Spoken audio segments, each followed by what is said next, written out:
अरे ना लेवाय तो साहेब તમે લખી ના આપો ચાલો અમને ના લેવાય એવું તો બરોબર પછી તમારા પર જ અમને આપી દો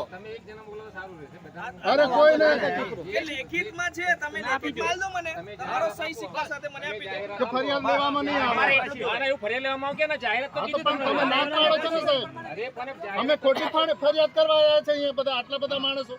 ખોટી ફરિયાદ તો નહીં તમે બીજો સામાન્ય કેસ હોય તો તૈયારી 5 મિનિટ પર જાણી આવતો તમારા એમાં નથી આવતું કે ફરિયાદ સાચી કે ખોટી જાહેર કરવાની કે એને જજમેન્ટ આપવાનું કામ તમારું નથી કે નથી અમારું એ કામ કોર્ટનું છે કોર્ટમાં એક કામ લઈ જતા પહેલા તમારે કામ કરવામાં આવે અહીંયા ગાડી એફઆઈઆર કરવાનું તમે એફઆઈઆર નથી કરી રહ્યા પણ પહેલા તો એ પ્રોસેસ તો મારા નહીં પ્રોસેસ શું છે સાહેબ ફરિયાદી આવે અને ફરિયાદી લખાવે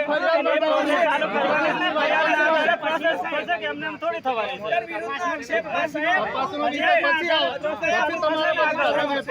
પહેલા તમારે ફરિયાદ કર્યો તો તમારા પછી કે ડાયરેક્ટ કેવી રીતે તમે પ્રોસેસ કરવાના વાંધો નહીં સાહેબ તમે એફઆઈઆર લીધા વગર કેવી રીતે કેવી રીતે કરવાના